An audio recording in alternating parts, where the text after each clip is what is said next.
Vous savez, être dans une relation avec une personne émotionnellement immature, ça ne veut pas nécessairement dire qu'on sera abusé. Ça peut aussi dire qu'on est oublié, invalidé ou simplement ignoré. Et le seul fait d'ignorer ce qu'on a vécu peut traumatiser à nouveau, retraumatiser à nouveau. Aujourd'hui, on va parler d'une situation qui peut se produire, c'est-à-dire que vous avez deux parents, un est très abusif psychologiquement et l'autre est plus passif et donc va fuir la réalité. Il va fuir votre réalité pour des raisons différentes. Et pour vous, cette fuite-là, cette façon de vous ignorer, d'ignorer les émotions que vous ressentez, et avec vous avez, en fait, la recherche de support qui n'est pas là, qui ne se fait pas avec la personne, le second parent qui est plus passif, est aussi traumatisant. Alors aujourd'hui, j'ai une lettre qui m'a été écrite et j'ai une très petite communauté de gens plus jeunes, mais ça peut arriver qu'on reste encore, qu'on demeure encore avec nos parents et que malheureusement, on n'obtient pas de support de leur côté parce que la négligence, l'immaturité émotionnelle, c'est ce que je devrais dire, de ce parent est trop important pour arriver à supporter les émotions des enfants. Alors, j'ai reçu une lettre de Lucie et je vais vous la lire une première fois et ensuite on va passer au travers de cette lettre ensemble. Bonsoir, Sandra Lacombe. Je me permets de vous écrire parce que je n'arrive plus à porter ce lourd fardeau qui est ma vie. Je vais avoir 20 ans la semaine prochaine et mon quotidien est rythmé par l'angoisse, l'anxiété sociale, l'hypervigilance, les insomnies, des idées noires, bien que je ne souhaite pas mettre fin à mes jours. Très important. Vos vidéos m'ont beaucoup touchée et j'ai ressenti le besoin de me confier à vous. J'ai mis longtemps à comprendre que je n'étais pas censée ressentir de la peur lorsque je pensais à mon père, que ce n'était pas normal et que ça ne se passait pas comme ça chez les autres. Mon père est peut-être un pervers narcissique, une personne émotionnellement immature. Il a détruit la vie de ma mère, celle de mon frère, celle de mes petites sœurs, la mienne. Je ne compte plus les comportements manipulateurs, les accès de violence, le rejet, les faux semblants devant les autres, du genre à vous regarder pleurer et esquisser un sourire. À vous complimenter sur un dessin pour dire d'un autre le lendemain qu'on est, en fait, pas si doué que ça. Ma mère a été pulvérisée par les années passées avec lui. Elle a été très forte, donc je comprends qu'ils sont séparés, donc elle a été très forte pour nous protéger et nous aimer. Depuis quelques années, j'essaie de parler de ce qu'elle a pu vivre. Enfant, on ne comprend pas tout, évidemment. De lui dire aussi à quel point je me sens mal, mais c'est comme si elle ne voulait pas entendre. Elle sait quel genre de personne est mon père, à quel point elle a souffert, mais elle essaie sans doute de se convaincre que ses enfants vont bien. Et ce n'est pas le cas. J'ai arrêté de lui parler de mon mal-être pour ne pas qu'elle culpabilise, mais je suis arrivée à un point où c'est beaucoup trop. La pression est telle que ma santé physique et psychique en prennent un coup. Mon grand frère s'est complètement renfermé sur lui-même et me profite de chaque opportunité pour fuir le climat familial. Je protège mes sœurs comme je peux depuis mon plus jeune âge en essayant de combler les manques, mais les études m'éloignent d'elles. Donc, vous allez à l'école, j'imagine. La semaine et l'angoisse... la semaine, elle va à l'école, c'est ce que je veux dire. Et l'angoisse et la culpabilité ne me quittent pas pendant cette période. Je garde en moi des dizaines de secrets douloureux qui me hantent, qui animent mes cauchemars. Je n'ai jamais pu en parler à la maison et ce n'est pas prêt de changer. J'ai l'impression, et je me sens terriblement coupable en disant cela, que ma famille ne pourra jamais m'apporter le soutien dont j'ai besoin, même si je leur parle. C'est comme si je tournais en rond. Je n'en peux plus. Dites-moi qu'il y a des solutions. J'avoue avoir perdu la capacité à réfléchir pour tout ça. Je suis juste fatiguée et j'aimerais que la douleur s'arrête enfin. Lucie. Ouais, évidemment, il y a beaucoup de choses. On va en parler. Donc, on va relire la lettre. Et là, évidemment, vous dites, bon, ma vie, mon quotidien, il est rythmé par l'angoisse, l'anxiété sociale, l'hypervigilance, les insomnies, les idées noires. Je ne souhaite pas mettre fin à mes jours. Donc, c'est une bonne chose. J'ai mis longtemps à comprendre que je n'étais pas censée ressentir de la peur lorsque je pensais à mon père, que ce n'était pas normal et que ça ne se passait pas comme ça chez les autres. Ouais. Quand on est enfant, on ne s'imagine pas ce qui se passe chez les autres. On pense que c'est normal et c'est normalisé par le deuxième parent qui n'agit pas. Et ce qu'on a compris dans la lettre, c'est que votre mère est beaucoup plus passive. Elle se recule, elle se referme sur elle-même. Et je vous expliquerai plus tard, mais c'est aussi l'immaturité émotionnelle qui cause ceci. Donc, personne n'est là pour vous supporter, personne n'est là pour vous aider, et probablement que votre mère, dans le but d'apaiser la situation, se tait beaucoup ou tente de vous couvrir, de vous cacher, de vous éloigner constamment. Donc, de fuir le problème, la situation, qui n'est pas bien expliqué dans la lettre, mais on peut comprendre que c'est vraiment... Quand on a peur de son père, vous voyez que c'est pas normal. Mon père est peut-être un pervers narcissique, une personne émotionnellement immature. Il a détruit la vie de ma mère, celle de mon frère, celle de mes petites sœurs, la mienne. Je ne compte plus les comportements. Allons-y. Manipulateur, les accès de violence, le rejet, les faux semblants. Là, écoutez. Il vous regarde pleurer et il esquisse un sourire. Ça, là, c'est du narcissisme, oui, OK. Mais c'est un peu plus que ça. Quelqu'un qui éprouve du plaisir à voir ses enfants avoir du mal, on approche la psychopathie, n'est-ce pas? On approche les comportements antisociaux. Ce n'est pas normal. C'est vraiment, on est dans le haut de l'échelle de l'immaturité émotionnelle. Parce que oui, une personne psychopathe est narcissique, émotionnellement immature et tout ça, si on descendait l'échelle, mais il faut aussi la monter, hein. Ce n'est pas juste de l'immaturité émotionnelle et du narcissisme. Qu'est-ce qu'il y a aussi après le narcissisme? Ben, il y a les comportements antisociaux. Donc, la psychopathie, je ne suis pas en train de vous dire qu'il est psychopathe, pas du tout. Ce que je vous dis, c'est que les gens peuvent avoir des traits, des comportements qui sont psychopathes, et là, avoir du plaisir à faire du mal à un enfant, il faut réfléchir à ça. C'est vraiment pas normal. Vous avez raison de vous sentir comme vous vous sentez aujourd'hui. Et quand je dis vous avez raison, je veux dire c'est normal. Donc, on vous complimente sur un dessin, mais le lendemain, on dit, ben, t'es pas si doué que ça. Donc, d'un côté, on vous remonte, mais quand on sent que ça vous fait plaisir, ah là, on va vous dire, on doit vous redescendre. Ça doit se faire. Ce processus, le besoin de vous faire du mal, il est là. Pourquoi? Comment? Je ne sais pas. Je ne peux pas le dire. Peut-être que vous avez plus d'informations, peut-être que vous n'en avez pas, peut-être que vous ne comprenez même pas pourquoi une personne peut agir comme ça, parce que c'est votre père. C'est difficile d'analyser nos propres parents. C'est beaucoup plus facile d'analyser les parents des autres que nos propres parents parce qu'on s'est construit une histoire au travers de ça. On a construit des normalités, des façons de penser, des croyances, des opinions qui sont supportées par un système familial qui est dysfonctionnel, mais on ne le sait pas vraiment. Même si on le sait cognitivement, on ne le sait pas émotionnellement. Alors, c'est vraiment une partie qui est délicate, hein? Ma mère a été pulvérisée par les années passées avec lui. Elle a été très forte pour nous protéger, voilà. Donc, elle tente de vous protéger, de vous aimer du mieux qu'elle peut, mais elle aussi, elle vit dans la douleur constante et vous en êtes très consciente. J'essaie de parler de ce qu'elle a pu vivre. de lui dire, ben moi aussi, j'ai vécu quelque chose, hein? Moi aussi, je me sens mal. Et là, j'ai l'impression que c'est votre façon de dire, est-ce que tu peux m'aider? Est-ce que tu peux m'offrir ce qui me manque, hein? Sans peut-être votre subconscient demande, votre inconscience le demande, mais d'une certaine façon, vous êtes encore son enfant. Mais c'est comme si elle ne voulait pas l'entendre. Alors, ceci, et je sais que vous le dites, votre mère, elle est aimante, votre mère, elle est aimante, elle vous a protégé. Mais malheureusement, dans l'immaturité émotionnelle, évidemment, c'est un spectre, hein? On n'est pas seulement immature à haut niveau, on peut être immature à des niveaux plus bas, moins élevés.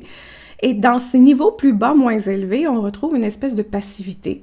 C'est une incapacité aussi de confronter les émotions difficiles. Donc, on est présent pour les beaux moments, on est présent quand tout va bien, on est là pour aider les enfants, mais quand ça devient difficile, quand les émotions sont trop lourdes, trop négatives, qui lui font à elle trop de mal, ces parents-là vont fuir. Ils vont faire semblant que ça n'existe pas. Et ça aussi, c'est de la négligence émotionnelle pour vous. Et c'est aussi de l'immaturité émotionnelle pour elle. Alors, je comprends que vous l'aimez. Et je n'essaie pas de vous dire qu'elle n'est pas aimable. J'essaie de vous dire, il faut aussi réaliser que là, vous avez deux parents immatures de façon différente. Et dans l'immaturité émotionnelle, en fait, ce qu'on pourrait dire dans l'immaturité émotionnelle, peu importe où ça se trouve, il y a de l'égocentrisme à l'intérieur de ça. Donc, si moi, ça me fait trop mal, je ne peux pas t'aider. Donc, c'est égocentrique. Donc, on doit protéger son soi. On doit protéger ses émotions. On doit protéger comment on se sent. Et l'enfant, il est délaissé. Donc, c'est aussi la négligence. Donc, vous vivez la négligence de toutes sortes de façons, d'une façon extrêmement perverse, avec peut-être un pervers narcissique. Et vous subissez la négligence émotionnelle avec quelqu'un que vous aimez, qui devrait être là pour vous supporter et d'entendre absolument tout ce qu'il y a à dire. Voilà. Alors, ça ne veut pas dire qu'elle était méchante. Ça veut simplement dire qu'elle devrait aussi être là pour les mauvais moments, mais malheureusement, pour X raisons, qui n'est pas vraiment décrite, à cause de son passé, à cause de ce qu'elle a vécu, elle aussi, elle est négligente avec vous. Mon grand frère s'est complètement refermé sur lui-même et profite de chaque opportunité pour fuir le climat familial, et c'est très bien ainsi, je vous le dis. Je protège mes sœurs comme je peux, depuis mon plus jeune âge, en essayant de combler les manques. Bon. Vous voyez, cette partie-là, ce n'est pas votre travail. C'est vraiment pas votre travail, mais en même temps, je ne peux pas vous dire que vous êtes en train de faire du mal. Vous êtes là à protéger d'autres enfants.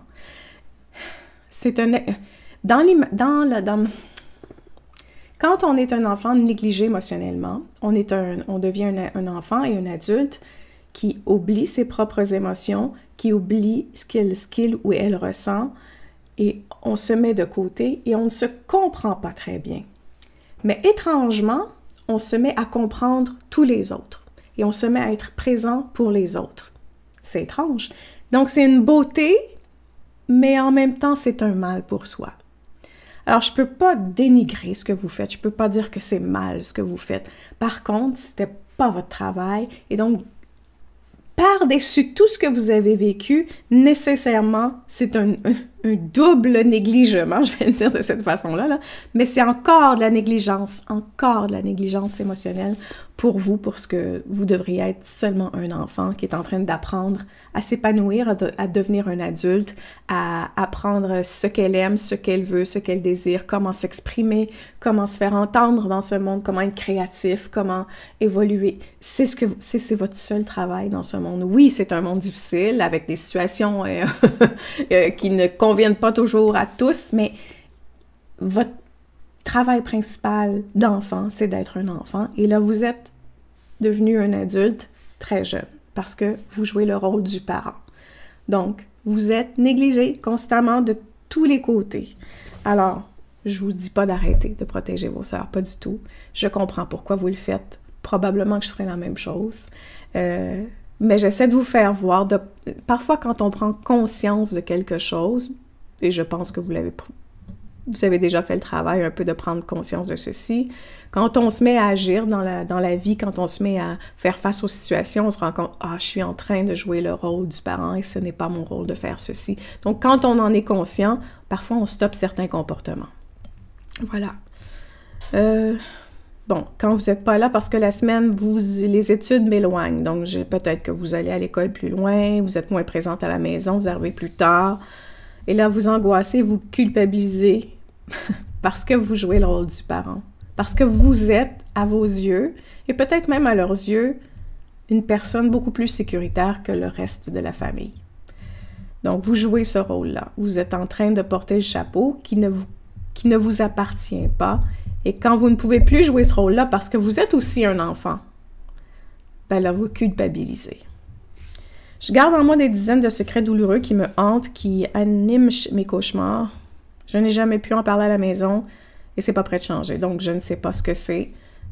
Ça semble être très lourd.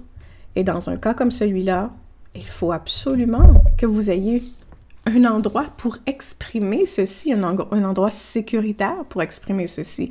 Alors, je comprends que vous êtes étudiante, vous êtes à la maison, probablement que vous n'avez pas de travail, vous n'avez pas les moyens financiers de payer finalement pour avoir de l'aide, donc d'un psychologue ou d'un psychiatre ou d'une personne, d'un thérapeute, voilà, qui pourrait vous aider, justement, un endroit sécuritaire où évacuer tout ça, tout ce que vous gardez en vous, ou ce que vous voulez partager, même si c'est pas tout. Vous pourriez partager certaines choses, et là, vous n'avez pas ceci.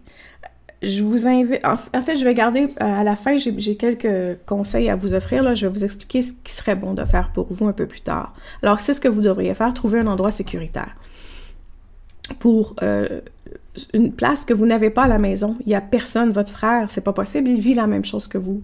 Oui, vous pourriez vous supporter, mais lui, il préfère fuir, et c'est une excellente chose d'ailleurs. Je vous inviterai à faire un peu la même chose, mais vous avez vos petites sœurs à prendre soin, c'est important pour vous, alors si c'est important pour vous, vous gardez ceci pour vous, n'abandonnez pas ceci.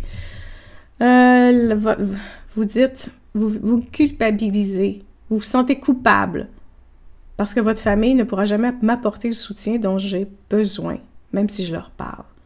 C'est comme si je tournais en rond. Ben, c'est ça aussi.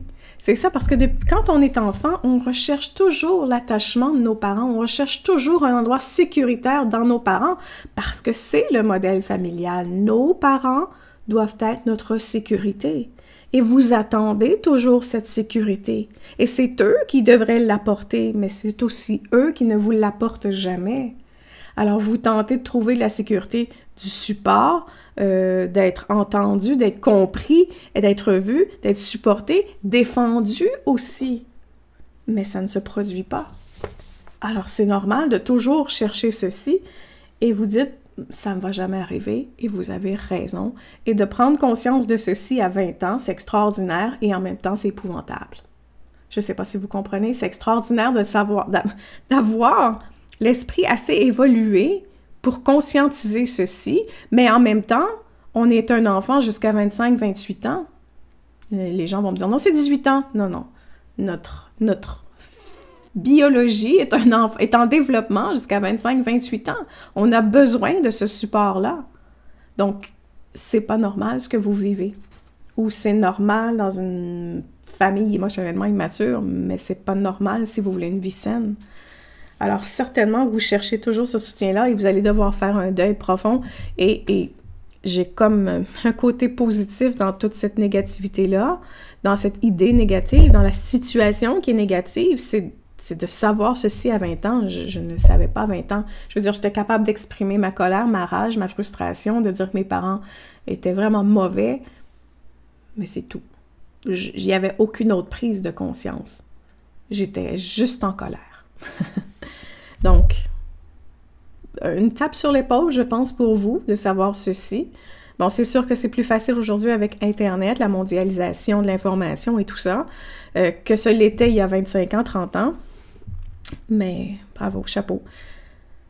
Et là, vous dites, j'en peux plus. Ben, je comprends. Je comprends. Vous portez le fardeau d'une famille. Vous jouez le rôle d'une mère pour vos petites sœurs. Vous avez la culpabilité. Vous avez votre souffrance à vous et vous avez à supporter. Vous faites ce que votre père devrait faire. Et donc, vous avez tout ça à gérer, plus tout ce que vous gardez secret de votre père, qu'on ne sait pas, qui n'est pas dit. Et c'est très bien ainsi. Si vous ne voulez pas en parler, c'est très bien ainsi. Alors oui, Lucie, vous avez parfaitement raison de dire « J'en peux plus. Est-ce qu'il y a des solutions? » Il y a des solutions. Il y a des solutions qui seront désagréables, je vous dis, parce que ce qui se passe dans la situation où vous êtes, j'ai l'impression que vous vivez avec vos traumatismes parce que ce que vous exprimez au début le dit bien. Quand vous dites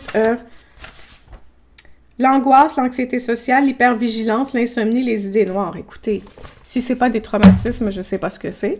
Alors, j'ai l'impression que vous vivez probablement avec du stress post-traumatique complexe. C'est possible. En vivant avec ça, votre système nerveux, votre sentiment, le système nerveux, c'est lui qui gère la sécurité intérieure. Hein? Alors, votre système nerveux, lui, il est complètement désorganisé, déstabilisé. Alors, comment voulez-vous vous sentir bien et évoluer quand vous vivez dans une espèce de peur constante? Donc, vous êtes fixé dans un endroit qui est toujours le même et c'est la peur qui vous maintient, la douleur qui vous maintient au même endroit. Et donc, ce qu'il faut faire, c'est retrouver cette sécurité-là. Et pour trouver cette sécurité-là, il y a des choses à faire, mais ce ne sera pas facile. Parce que oui, vous êtes dans une situation présentement où vous demeurez l'enfant. Donc, quand vous restez à la maison, vous êtes toujours l'enfant. Donc, vous êtes toujours celle qui a besoin de sa mère et de son père. Dans ce cas-ci, je pense que si j'ai bien compris, vous restez avec votre mère. Et donc, cette personne-là qui devrait vous aider ça n'arrivera pas. Donc, il doit y avoir une cassure, voilà, qui doit vous pousser à devenir vraiment l'adulte que vous devez être, que vous imaginez être.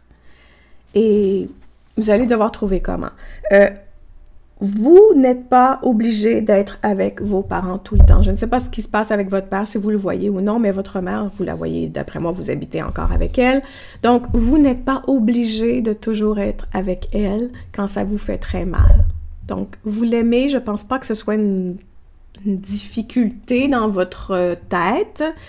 La difficulté, c'est la douleur de ne pas être entendu. Et à cause que vous n'êtes pas entendu, vous vous sentez rejeté nécessairement. Vous vous sentez injustement, peut-être pas injustement traité, mais vous aimeriez qu'elle prenne la place qu'elle doit prendre en tant que parent, et ça n'arrivera pas. Ça n'arrivera pas.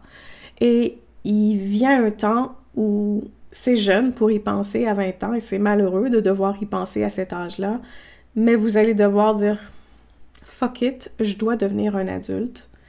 Et ce n'est pas chez ma mère que je vais pouvoir trouver ce sentiment de sécurité-là. Si, pour vous, grandir, évoluer et devenir un adulte sain et justement vous séparer de la douleur est important, et je pense que ce livre, vous m'avez écrit, donc c'est important pour vous, ben, vous allez devoir dire qu'il y a des moments où je ne peux plus être entourée de ces gens-là. Et votre frère l'a fait et je le félicite parce que, je l'ai répété dans plusieurs de mes vidéos, mais quand on est traumatisé, quand on vit avec du stress post-traumatique complexe, quand notre système nerveux autonome est désorganisé, il ne peut pas se réorganiser. On ne peut pas grandir et évoluer, ou dit très, très, très difficilement, quand on baigne dans la problématique.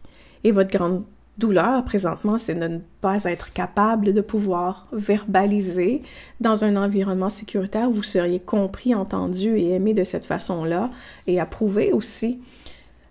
Donc, si vous restez dans ce milieu-là, ce sera très difficile. Je sais que vous êtes étudiante, donc, qu'est-ce que vous pourriez faire? Vous allez devoir élaborer un plan.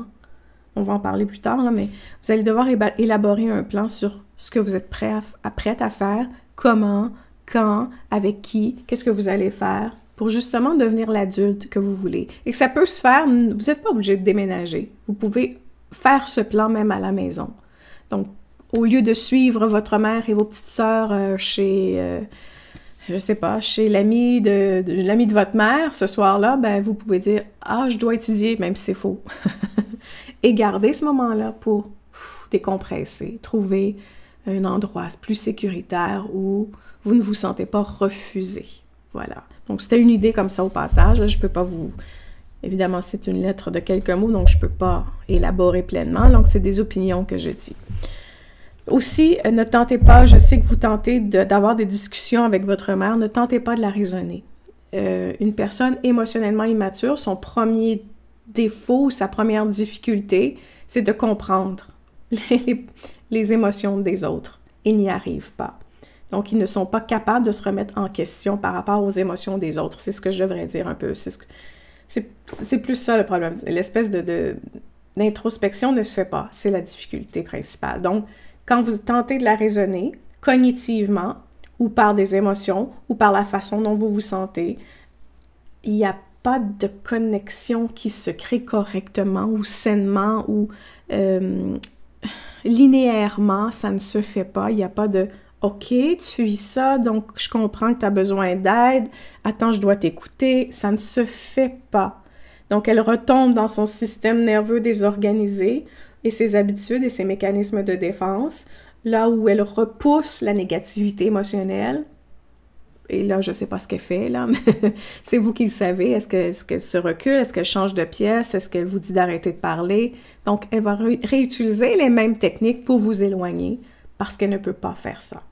Donc, ne tentez pas de lui expliquer pourquoi, comment, ça s'arrête là, sa compréhension s'arrête là. Et plus vous allez tenter d'obtenir une réponse, la raisonner, lui expliquer ce que vous avez besoin, plus vous allez être dans la douleur, plus vous allez être retraumatisé à nouveau.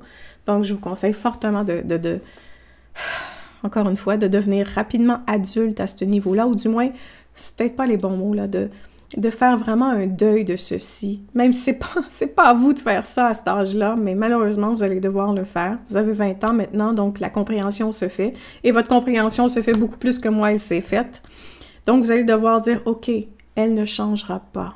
Elle est aimante, je l'aime, elle m'aime, mais là s'arrête ses capacités intérieures, là s'arrête son paysage émotionnel. Elle ne peut pas aller plus loin. Cognitivement, ça ne se fait pas. C'est un peu comme si l'autoroute s'arrêtait et que vous poussiez, vous disiez « Non, continue, ça continue, la direction. Non, ça continue pas, il y a une fin, c'est la gravelle. Pourquoi tu veux que je continue? Ça n'existe pas, il n'y a pas de route. » Il n'y a pas de route dans sa tête, il n'y a pas de route dans son cœur. Ça n'existe pas, ça ne s'est pas fait, ça ne s'est pas développé. Alors même si vous forcez quelque chose en elle, vous allez créer du malaise chez elle, oui, mais ça, c'est pas grave. Ce qui est grave, c'est que vous vous retraumatisez à nouveau. Malheureusement. Alors, vous devez passer à l'acceptation et donc faire un travail de deuil et passer au travers des étapes du deuil. Malgré tout ce que je viens de dire, ce qui est important de garder en tête, c'est que vous avez le droit d'exprimer votre opinion. Mais vous ne pouvez pas lui enfoncer dans le fond, à coups de marteau dans le fond de la tête. Ça ne fonctionnera pas. Donc, vous avez le droit d'exprimer votre opinion comme un fait. Donc, je trouve que, et je me sens comme cela à cause de ceci, et j'ai choisi de faire cela à cause de cela.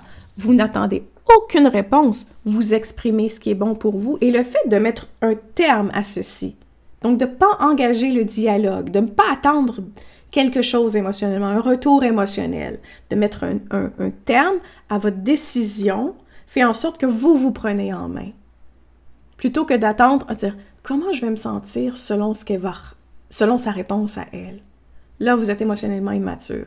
Si vous voulez être émotionnellement mature et prendre votre vie en main, devenir vraiment un adulte le plus rapidement possible, peut-être je devrais pas dire ça, je devrais dire grandir le plus rapidement possible et me sortir de cette situation le plus rapidement possible, c'est d'arrêter d'attendre une réponse en retour. Parce que l'immaturité émotionnelle, c'est ceci.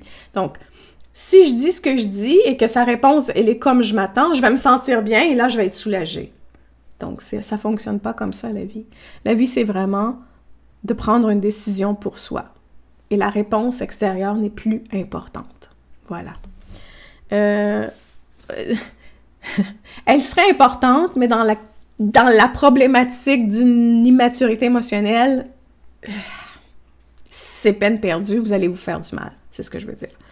Ensuite, vous allez devoir planifier votre sortie. Et là, je ne vous dis pas que vous devez déménager dans les prochains 3 mois, pas du tout. Je veux que vous, comme j'ai dit tout à l'heure, je veux que vous ayez un plan de comment vous êtes prête à gérer tout ça. Comment vous pouvez vous éloigner de cette situation sans nécessairement avoir à déménager tout de suite parce que vous avez des études, que vous vous prenez en main, qu'il y a des étapes à faire dans la vie parce que la vie, c'est ce qu'elle est. Hein? Ce serait vraiment facile de dire, ben, moi, je déménage, j'ai un travail, j'ai un chien, puis merci, bonsoir. Non, ça ne c'est pas si facile que ça. Hein? Il y a des situations qui font que l'école, ça coûte cher. Eh bien, il faut que je continue à la payer, j'ai un boulot ici, blablabla.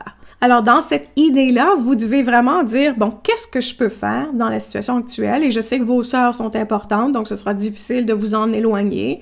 Donc, comment vous pouvez trouver une forme d'éloignement ou de porte de sortie à court terme et à moyen terme et à long terme? Vous allez penser sûrement comment je veux pas me séparer de mes petites sœurs, comment je peux continuer à m'en occuper parce que c'est important pour vous, même si c'est pas votre rôle, pour vous c'est important. C'est ce qui compte. Comment je peux m'assurer que je prends soin d'elle encore? Comment je peux les rapprocher de moi tout en m'éloignant d'une certaine façon de cette immaturité émotionnelle-là? Vous semblez pas dire que vous avez encore une relation avec votre père. Je vous invite à réfléchir à si vous avez encore une relation. Est-ce que vous voulez vraiment une relation? Comment vous pouvez vous éloigner? Est-ce que votre père reste encore chez vous? J'ai l'impression que non, mais je suis pas certaine. Alors, c'est difficile pour moi de vous dire exactement ce qu'il en est. Pour ce qui est de votre frère, je sais que c'est pas la question principale, mais accueillez sa façon de faire parce que ça va lui faire du bien. Et ça va vous faire du bien parce que ça va vous permettre aussi de vous donner le droit de faire comme lui, de dire « Ok, je dois fuir certaines situations, c'est vraiment trop néfaste pour moi. » Donc, si vous voulez grandir, vous devez avoir une porte de sortie à court terme, moyen et long terme. Donc, quand est-ce que vous allez vous extirper et devenir un adulte, passer à la difficulté d'être un adulte dans ce monde, donc d'avoir un travail, d'avoir des responsabilités beaucoup plus que quand on est quand on est enfant, mais vous avez déjà une lourde tâche sur le dos, c'est-à-dire que vous prenez en charge, vous protégez vos petites sœurs, alors vous êtes déjà bien avancé sur ce chemin-là, vous êtes un adulte bien avant votre temps. Une façon de se faire du bien, c'est dans les groupes Facebook, ou je ne sais pas s'il y a d'autres endroits, je pense qu'à ceux-là. Donc, il y a des groupes pour l'abus psychologique, j'imagine, en français.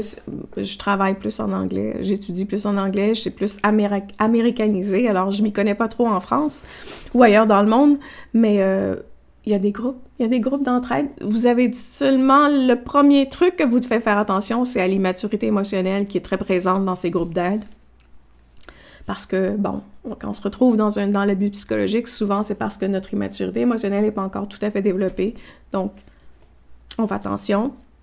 C'est une façon de trouver de l'aide gratuitement. C'est un début. Moi, j'ai déjà trouvé de l'aide à l'intérieur de ça, où tout ce que j'avais besoin, c'est de me faire comprendre, donc je crachais ce que je voulais. Si pour vous, vous avez envie d'être plus discrète, de cacher votre nom, il y a peut-être des réseaux d'aide par téléphone qui se font, de l'abus psychologique. Je sais qu'au Canada, il y en a. Au Québec, il y en a. C'est pas parfait. Aucun d'eux est parfait. Aucun d'eux est personnalisé. Mais s'il vous plaît, prenez ce qui est là déjà. Prenez ce qui est gratuit. Appelez ces gens-là. Vous attendent à bras ouverts. Souvent, leur gentillesse est plus grande que même qu'un thérapeute. Alors, et voilà.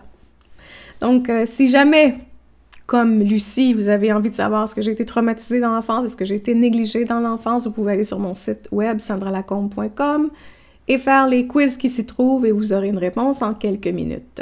Alors voilà. Sur ce, je vous dis, Lucie, prenez soin de vous. Bravo aussi pour ce que vous faites pour vos petites sœurs. Je vous dis, prenez soin de vous car tout le reste suivra.